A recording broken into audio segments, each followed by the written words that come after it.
Hello. Namaskaram, everyone. Welcome back to the mathematics webinar.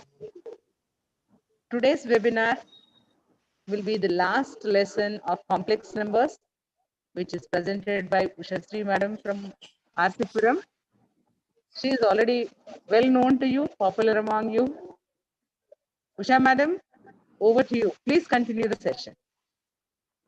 Yes. Thank you, madam. Good afternoon, everyone. This is the last session of complex numbers, children. Now, since this is the last session, I would like to go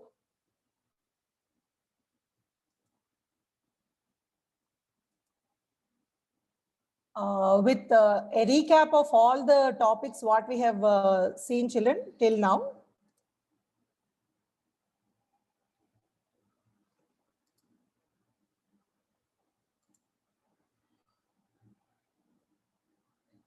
When we have started with complex numbers, first we have defined what is a complex number. Any number which is of the form a plus ib. Right, and we were representing z as a complex number. So z is equal to a plus ib is nothing but a complex number where a and b, they are real numbers, but we call a as the real part and b as the imaginary part, since we have I term to differentiate. Okay, so a is the real part and b is the imaginary part. Then we have seen something about Argon plane. Now, what is the difference between Argon plane and Cartesian plane? We have seen, children. In Cartesian plane, we were taking x-axis and y-axis, but in Argon plane, we call them as real axis and imaginary axis, since we represent imaginary part on the y-axis.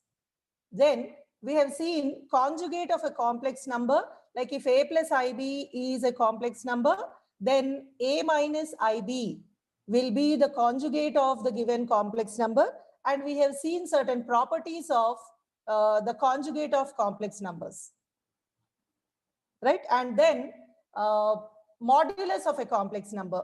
Modulus of a complex number, if you have a plus ib as a complex number, then we represented the modulus of a complex number with r, and r is nothing but it is the square root of sum of the squares of the real part and the imaginary part.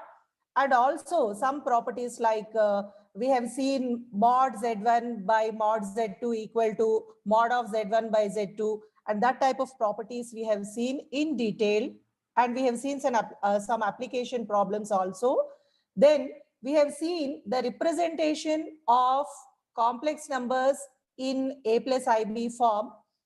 We were very specific when we have taken a problem in complex number.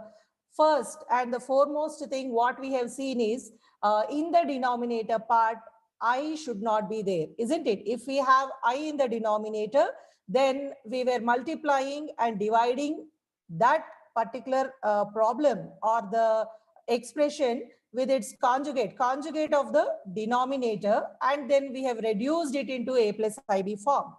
The next one is we have seen the complex numbers representation in modulus amplitude form, that is r into cos theta plus I sin theta form, where amplitude is nothing but the theta value what we calculate, and we also call it as the argument, and theta will be given by tan inverse b by a, isn't it? And then we have seen geometric representation of complex numbers. When a complex number is given to you with some condition, first we have calculated the locus of the given condition, and then we have expressed or interpreted the solution, like what it is representing geometrically. Then today we are taking up Euler's form of a complex number, children. This Euler's form of a complex number you don't have for IPE, but still some questions will appear in your MSET and JEE mains. You need to know what exactly Euler's form is. Okay, so we will take up that. and some problems based on Euler's form of a complex number. So hope that when I've taken a recap of the concepts, you might have recollected all the things what we have discussed in complex numbers. Now let us start with a problem, children. Show that the points in the Argon diagram represented by the complex numbers Z1, Z2, Z3 are collinear if and only if there exist three real numbers P, Q, R, not all zero, satisfying P Z1 plus Q Z2 plus R Z3 equal to 0 and P plus Q plus R is equal to 0. Now, I just wanted you to throw some attention on the conditions which is given to you before we start with the solution, children. Here, Z1, Z2, Z3 are three complex numbers, right? And PQR, these are real numbers, not all zero. That means they are not taking the value as zero. All the values are not zero. Okay. And they are satisfying the condition PZ1 plus QZ2 plus RZ3 equal to 0. Also, P plus Q plus R is equal to 0. Now, what is that we need to prove? Now, there is if and only if condition, that is by implication, right? If the three given complex numbers are collinear, then these two conditions will be true. And in the other way, if these two conditions are true, then Z1, Z2, Z3 will be collinear. That is the meaning of if and only if. Now we will see the solution. We will take up, you are given that PZ1 plus QZ2 plus RZ3 is equal to 0. Then we will send the last two terms on your left hand side to the other side, children. So we can write it as PZ1 is equal to minus QZ2 minus RZ3. I have taken implies and implied by. This is a symbol for if and only if. We are taking up a problem with if and only if. So I'm just using by implication symbol over here. Please pay some attention on this. Right. Now from this equation, we can always calculate what is Z1, isn't it? What is Z1? Z1 should be minus QZ2 minus RZ3 by P. That means I'm sending P to the other side. Now, the condition which is given to us is P plus Q plus R is equal to 0. So I'll make use of that. So P plus Q plus R equal to 0, it implies P is nothing but minus Q minus R, isn't it? That I will substitute in the equation. So P is equal to minus Q minus R. This we will substitute in the equation where we got Z1. So we'll get Z1 is equal to minus Q Z2 minus R Z3 divided by minus Q minus R. Why is that I have taken this step? Now, you just observe this carefully. You have some Q and R in the numerator, Q and R in the denominator, and also, now if you take the ratio or the section formula, we have mx2, mz2 plus nz1 by m plus n form. So since we have Q and R in the numerator, if I can get Q and R in the denominator, I can make use of that formula. Now we'll take minus common in the numerator and denominator, children, and we'll cancel that. So we will be left with Z1 is equal to QZ2 plus RZ3 by Q plus R. Now what is the section formula telling you? The point P, which is representing a complex number Z, okay? The point P, which divides the line segment AB in the ratio m is to n, is given by Z is equal to mz2 plus nz1 by m plus n. Okay, so now we will try to compare what answer we got with the formula what we have. So clearly you can see it is Q and R, isn't it? Instead of m and n, you are getting Q and R. And here you have Z2 and Z1. Here we have Z2 and Z3. So it's the other way, like RZ3 plus QZ2 by R plus Q. So we are just taking a conclusion that Z1 is a complex number which is dividing the join of the two complex numbers Z2 and Z3 in the ratio of R is to Q. Now, when this complex number is dividing the join of Z2 and Z3, that means Z1 should be on the same line where Z2 and Z3 lie. Isn't it? It says that all the three complex numbers are lying on the same straight line. Now, if 3 points are on the same straight line, we can conclude saying that Z1, Z2, Z3 are collinear.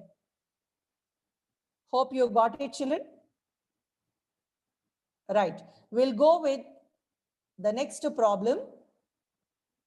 The points P, Q represent the complex numbers Z1, Z2 in the Argon diagram, and O is the origin. If Z1, Z2 bar plus Z1 bar, Z2 equal to 0, then we have to show that the angle POQ is equal to 90 degrees. P and Q are the 2 points which are representing the complex numbers Z1 and Z2. And you have a point O, which is nothing but the origin. Now the angle made by POQ is 90 degrees. That is what we need to show by taking the condition Z1, Z2 bar plus Z1 bar, Z2 is equal to 0. Now for this, children, first we will try taking Z1 and Z2 by giving some expression to that, because it is a complex number. We will say Z1 is equal to X1 plus IY1 and Z2 is equal to X2 plus IY2. Then, since P and Q are representing these two complex numbers, we can always say P is X1, Y1 and Q is X2, Y2. And what else is given to us? You are given that O is the origin. So 0, 0 will be the origin. Then now observe this, Z1 is equal to X1 plus IY1. But in the condition what we are given with, we have Z1 bar and Z2 bar. Then we will try to write what is Z1 bar. What should be Z1 bar? It should be X1 minus IY1 and Z2 bar should be X2 minus IY2. Isn't it? They are conjugates of the given complex numbers. Now the condition which is given to us is Z1, Z2 bar plus Z1 bar, Z2 is equal to 0. Now we will substitute the values of Z1, Z2 and Z1 bar, Z2 bar in the condition. Then we have it as X1 plus IY1 into X2 minus IY2 plus X1 minus IY1 into X2 plus IY2. Okay. Then we will try to expand this, children. When we expand X1 into X2, that is X1, X2, X1 into minus IY2, that is minus I X1, Y2, then plus into plus is plus, IY1 into X2 is IY1, X2, minus, that is plus into minus is minus, I into I, which is I square, Y1, Y2, then you have plus X1 into X2, right, plus X1 into IY2 is plus I X1, Y2, then minus into plus, which is minus I Y1, X2, then minus into plus, which is minus I square Y1, Y2. We are given that this expression is equal to 0. So I will equate this to 0 also, children. Now, before I do that, I can clearly see these two are with opposite sign and the terms are same. So hope you can cancel this, isn't it? So I X1, Y2 and I X1, Y2 with plus and minus sign, they get cancelled. And similarly, I Y1, X2 and minus I Y1, X2, they are getting cancelled. Right? What are the leftover terms now? X1, X2, X1, X2 with a plus sign. So it should be 2x1, x2. I square is minus 1, isn't it? So minus into this minus, which is plus.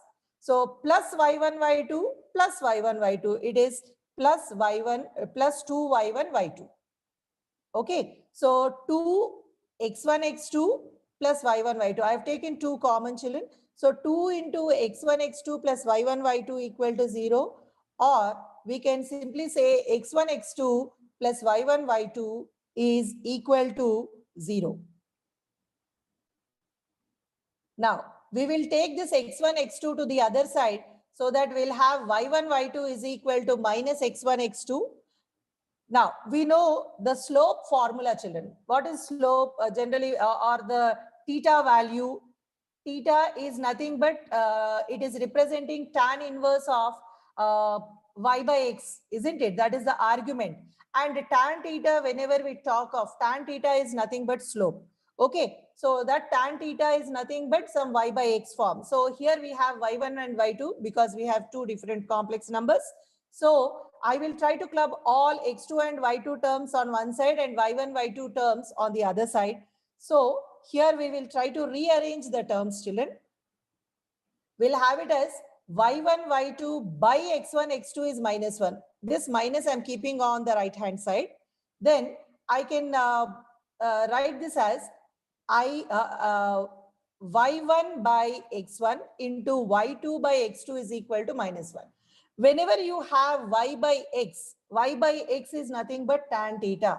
See, theta is equal to tan inverse of y by x is the argument what we have calculated. When theta is tan inverse of y by x, then tan theta is nothing but y by x. So if you have y1 by x1, I can always write it as tan theta 1, isn't it? And y2 by x2, I can write it as tan theta 2. What are tan theta 1 and tan theta 2?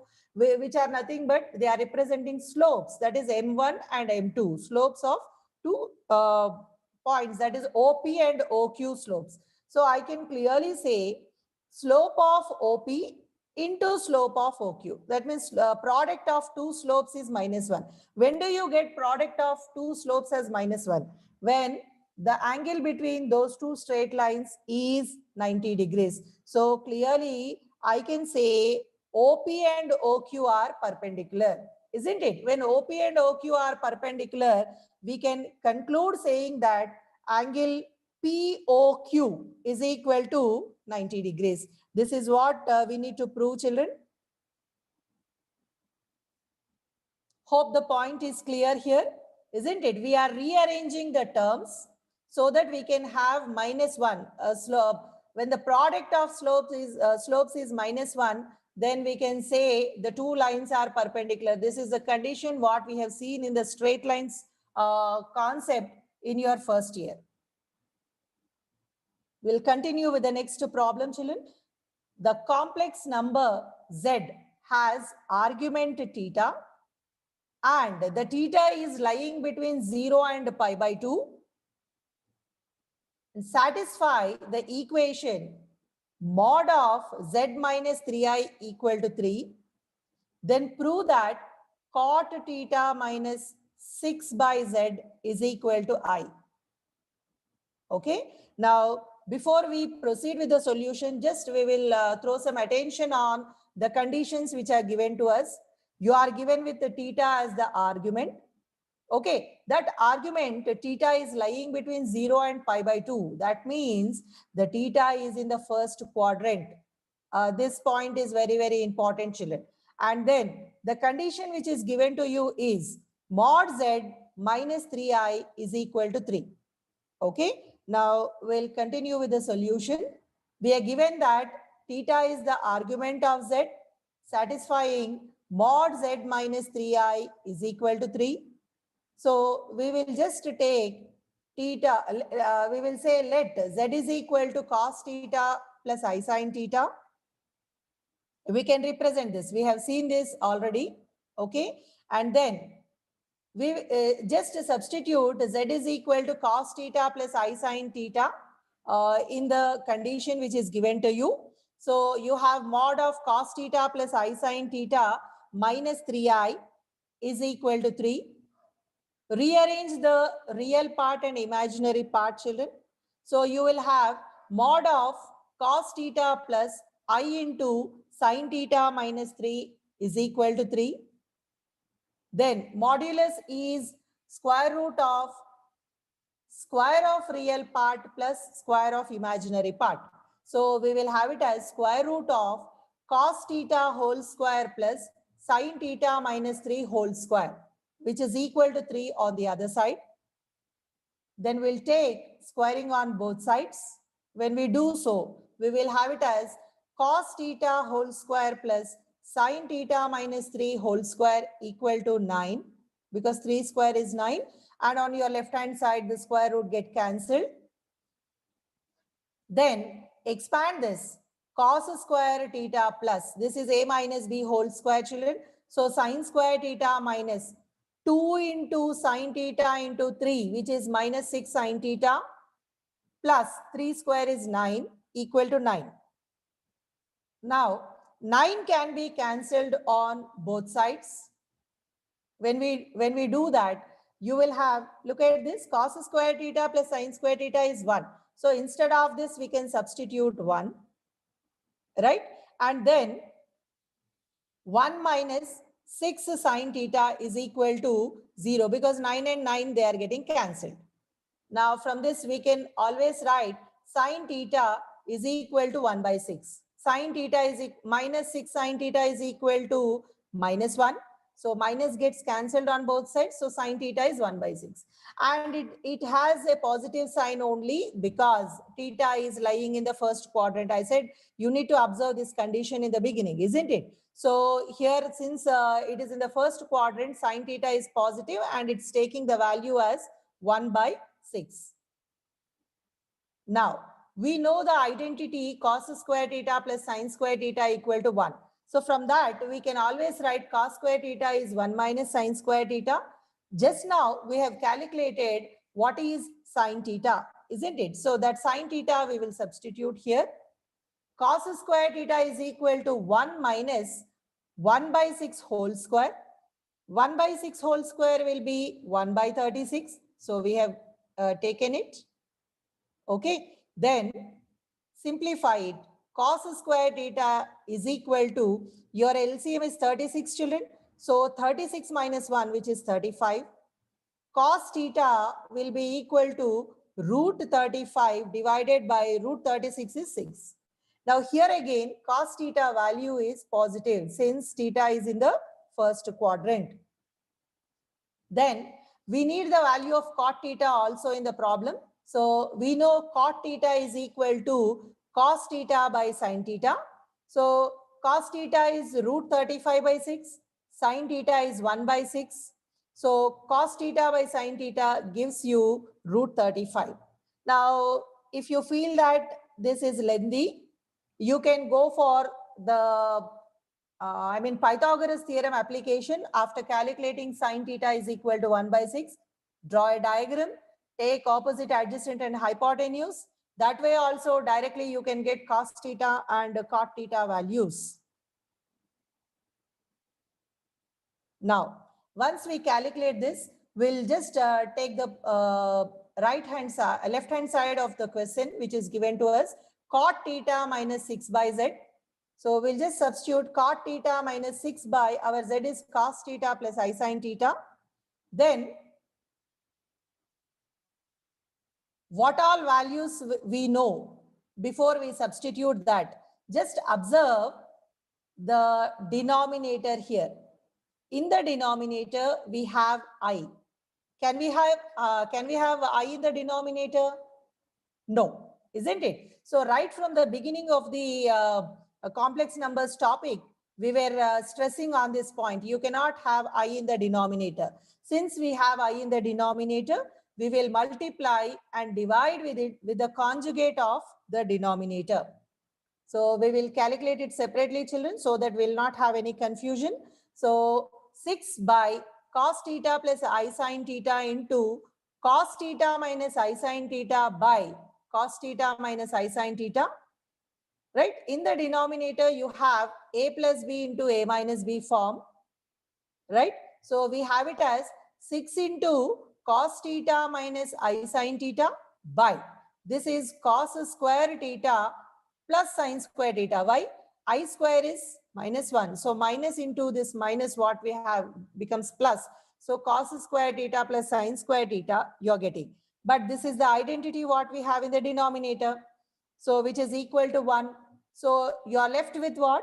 6 into cos theta minus I sin theta. So instead of this 6 by cos theta plus I sin theta, we can replace it with 6 into cos theta minus I sin theta. So we are reducing this expression to cot theta minus 6 into cos theta minus I sin theta. Then just to substitute the values of cos theta and sin theta here. We have cos theta as root 35 by 6 and sin theta as 1 by 6. Isn't it? Then you just take LCM, you will have it as third in the bracket, you will have it as your LCM will be 6. So root 35 minus I. Then clearly 6 and 6 we can cancel, children. Then you will have it as root 35 minus root 35. This minus into minus plus I. Okay, that we are taking. Root 35 and minus root 35, they get cancelled. Then you will be left with I. Right? So what we need to prove? We need to prove cot theta minus 6 by z is equal to I. So we have proved it. Next, we will look into what is Euler form of a complex number. The complex number z is equal to r cis theta. What is cis representing? Cos theta plus I sin theta. We have seen this when we were doing modulus amplitude form, children. So the complex number z is equal to r into cos theta plus I sin theta can be denoted by r into e power I theta. Okay, when you are representing the complex number as r into e power I theta, then we call it as Euler's form of the complex number. But what is this r cis theta? It is nothing but some x plus iy. So x plus iy is the general form of a complex number. You can write it in the form of r cis theta in modulus amplitude form, and you can also write it as r into e power I theta in Euler's form. Now, when we take Euler's form, children, we can take e power I theta. Just compare these two. Z is equal to r cis theta and r e power I theta. Clearly, we'll get e power I theta is nothing but cis theta. Okay. Now, if you have e power minus I theta, then you can always take it as cis of minus theta. Cis of minus theta, cos of minus theta plus I sin of minus theta, which is nothing but cos theta minus I sin theta. Why so? Cos of minus theta is cos theta and sin of minus theta is minus sin theta. So you can always write it as cos theta minus I sin theta also.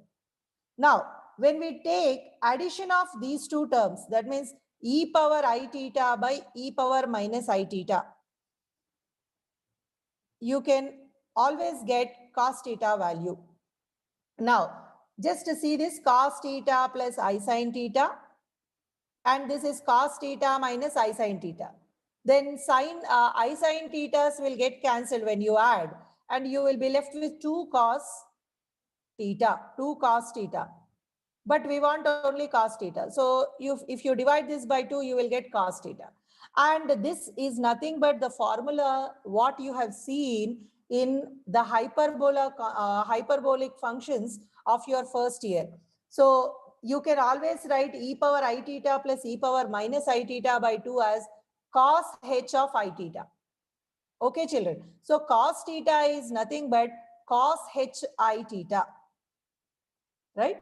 And similarly, if you take the subtraction of e power I theta minus e power minus I theta by 2, it is equal to I sin theta. Okay. Now this I sin theta is nothing but sin h of I theta. Okay. But in your first year, you didn't see what is I in your hyperbolic functions. Just you have taken e power x minus e power minus x by 2. Since we have I in the power of e, you are getting I here also with a hyperbolic function. I want you to observe that point. Then tan h of I theta. What is tan h of I theta? Sin h I theta by cos h I theta.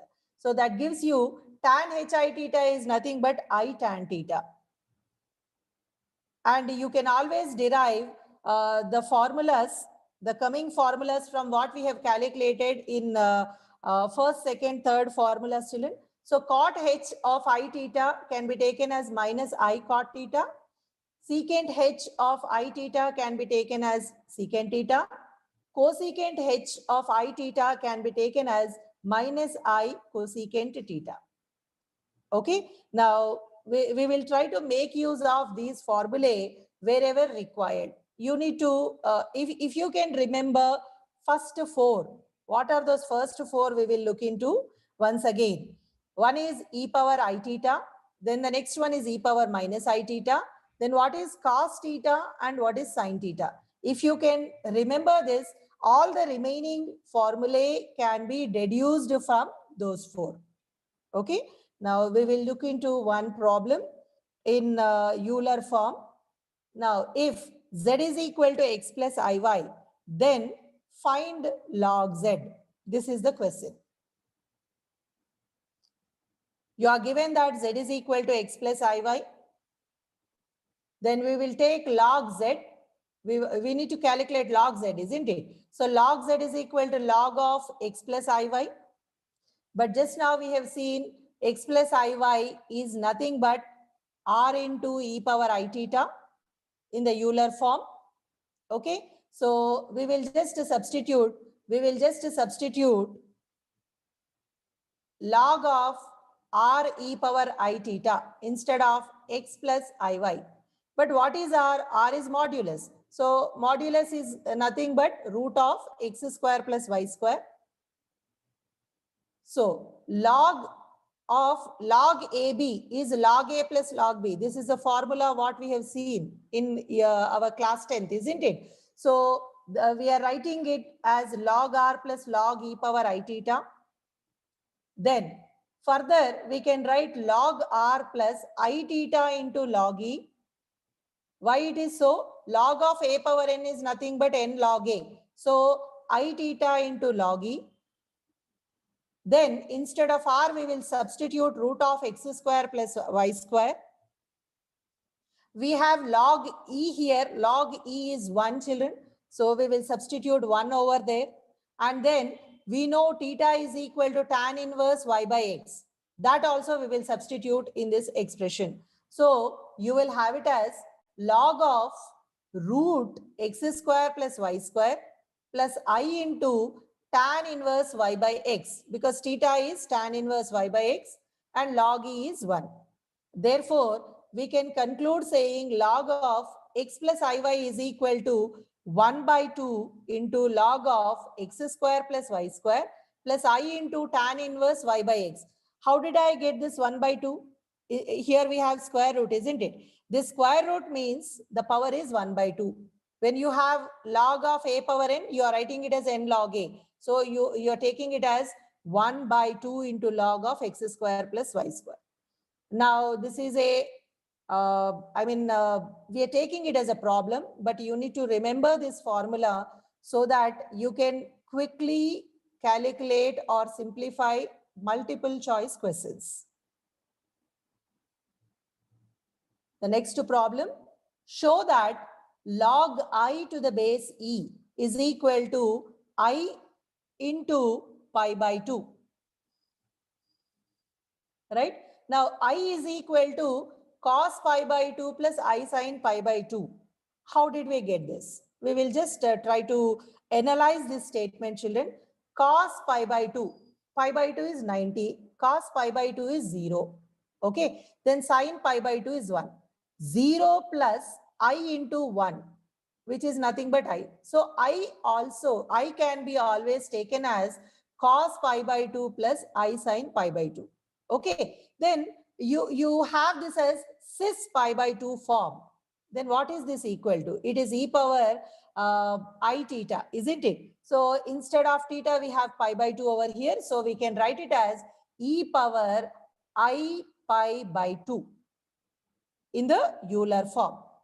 Now we will take our left hand side, log I to the base e. Instead of I, we will take it as e power I pi by 2, what we have calculated here.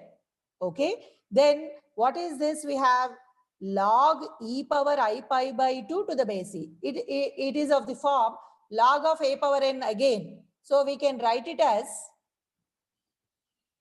I pi by 2 into log e to the base e. See, we have a formula, log a to the base a is 1. So log e to the base e is also 1. So you will be left with I pi by 2. So this is again a formula, children. Log I to the base e is equal to I pi by 2. Okay. Now the next question. Find the value of log I. Now you are given with log I. Just now we have calculated log I is equal to I pi by 2. Now instead of log I, we will substitute I pi by 2. Okay. Now this is of the form log of a by b. Log of a by b is nothing but log of a by b is nothing but log log a minus log b. We can apply that, or you can write this as log of I into pi by 2 also. So when I take I into pi by 2, we will take it as log a plus log b form. So log I plus log pi by 2. See, I am taking I into pi by 2, children. So log of AB is log a plus log b. We have log I as I pi by 2.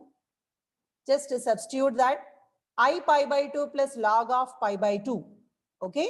So log of log I is nothing but I pi by 2 plus log pi by 2. This is another formula I can say, or sometimes if the question is given to you, then if the value of log I is dash and some multiple choices over there, then directly you can pick this. Okay. Or if you don't remember the formula, this is the procedure to solve for the question. Now, the next question, if z is equal to I into log of 2 minus root 3 to the base e, okay, then find cos z. You are given with z is equal to I into log of 2 minus root 3 to the base e, right?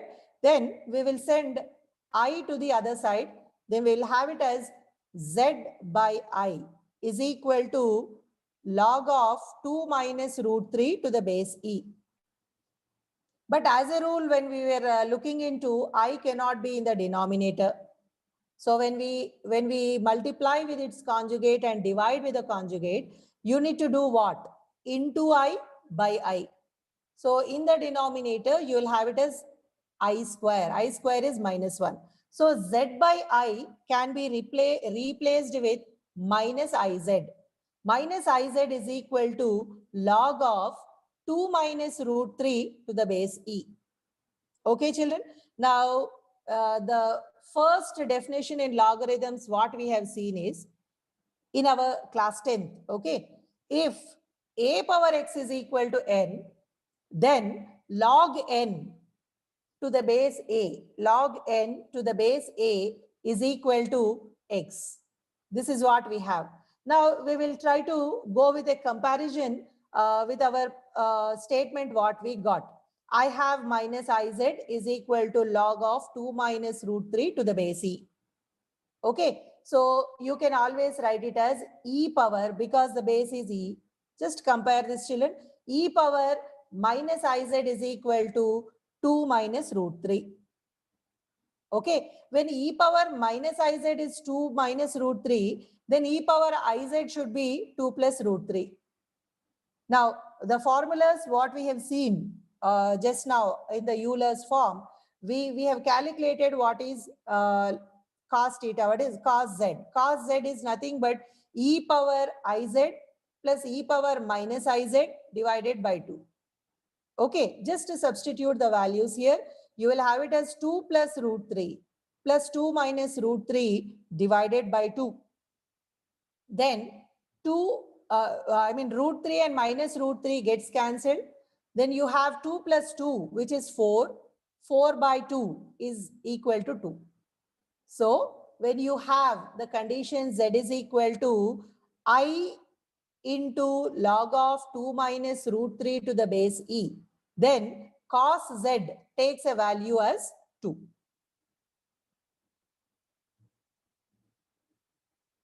Now the next question, find the value of tan of I into log of a minus ib by a plus ib. Now here in this problem, children, we will try to solve the problem in bits and pieces. Like first we will calculate what is a minus ib by a plus ib. Then we will apply log for that. Then we will sum up all the things in this expression so that we will not have any confusion in between when solving the problem. Now we will say let a plus ib is equal to r into cos theta plus I sin theta. When I take a plus ib is equal to r into cos theta plus I sin theta, then a minus ib should be r into cos theta minus I sin theta because both are conjugates. Now just calculate a minus ib by a plus ib. You will have it as r into cos theta minus I sin theta by r into cos theta plus I sin theta. Now r gets cancelled. Then you will have it as cos theta minus I sin theta by cos theta plus I sin theta. But you have I in the denominator. So we are multiplying and dividing with its conjugate. That is cos theta minus I sin theta by cos theta minus I sin theta. Okay. Then observe your numerators. Cos theta minus I sin theta whole square you will be getting in the numerator. In the denominator, you have it in the form of a plus b into a minus b, isn't it? So you will get cos theta into cos theta, which is cos square theta minus I square sin square theta, which gives you cos square theta plus sin square theta. So you have cos theta minus I sin theta whole square by cos square theta plus sin square theta. But what is cos square theta plus sin square theta? It is equal to 1. So you are left with cos theta minus I sin theta whole square. Now, in the beginning of, in the definition of Euler's form, we have seen cis theta represents e power I theta. Now here you have cis of minus theta. So it should be e power minus I theta. Okay. So e power minus I theta whole square. Then you will have it as e power minus 2I theta. Got it, children? So we have calculated a minus ib by a plus ib is equal to e power minus 2I theta. Now, the next thing what we have is log of a minus ib by a plus ib.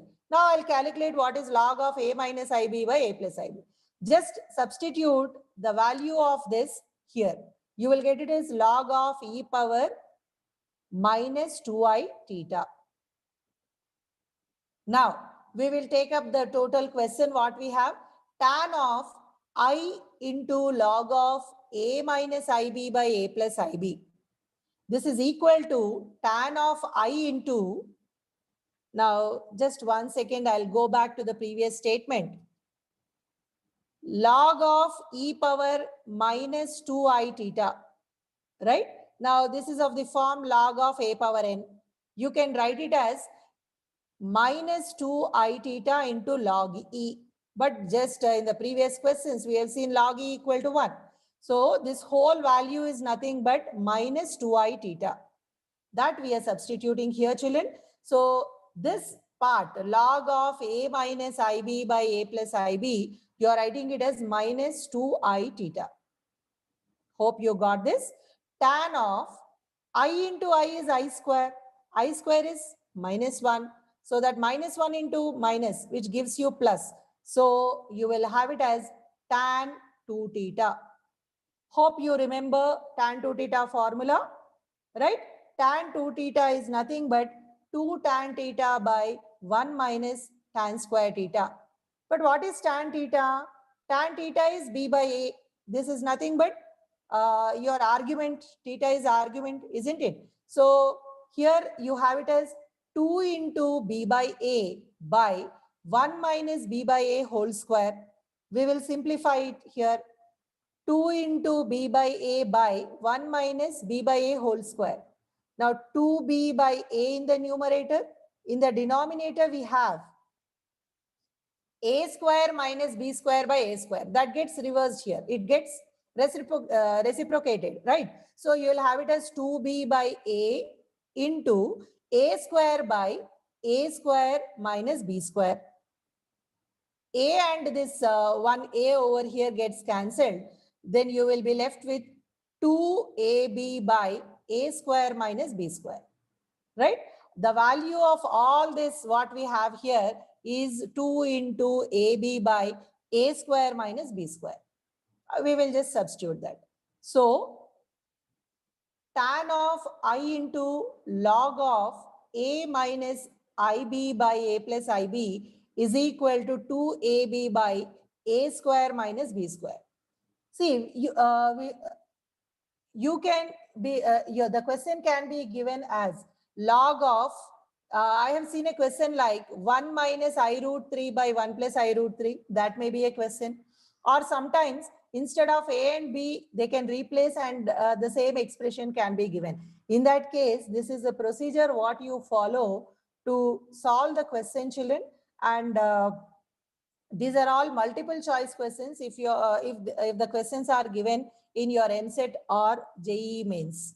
Okay, this is the Euler's form concept of a complex number. Now here are some practice questions. You can please take a screenshot.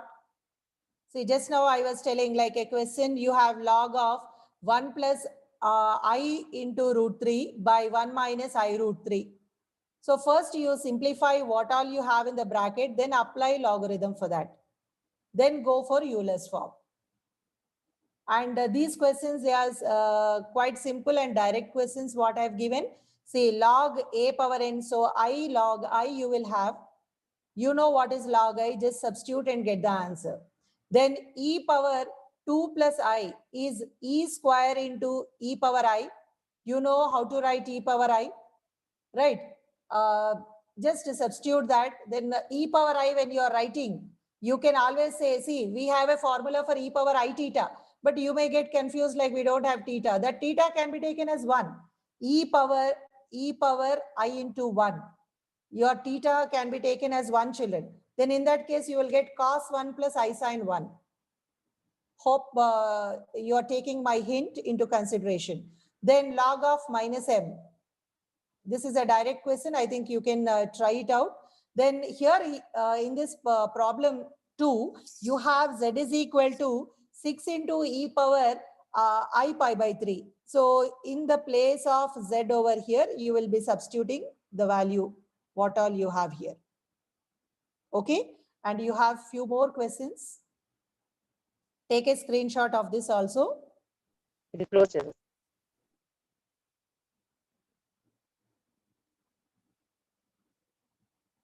Thank you. Hope you have enjoyed the concept complex numbers, and keep working, children, and hope that you are practicing all the questions what are given to you in every session. And please try maintaining the notes for this and keep practicing. Thank you, Usha madam. Thank you, madam. It was wonderful. And you have even touched the objective type questions, the hints also, how to use the formulae in solving the multiple choice questions also. Hope the children have found it interesting and they will implement all those in practicing the questions. Thank you so much. Children, this brings us to the end of complex numbers. So I request you all to revisit the slides, revisit the sessions, and practice. If you have any queries, you can post. We will try to address them. Thank you so much. Thank you. Thank you, one and all.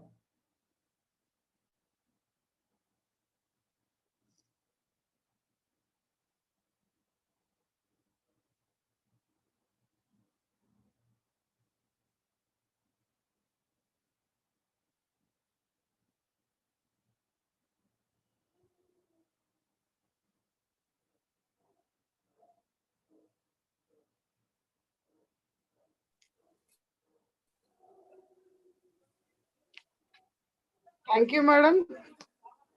It was a wonderful session. Children, Madam, thank you.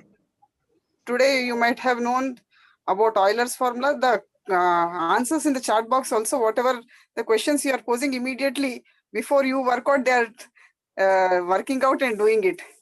So that's wonderful. It shows that the lecture or the learning points are very effectively done. Thank you very much. Thank you, ma'am. I think this is the last session of complex numbers. Yes, this is the last session of complex numbers. Okay, so complex numbers as a whole, it is totally dealt with. Yes. Thank you. Thank you. Thank you. Children, we'll meet in another interesting session of Maths 2A. Thank you.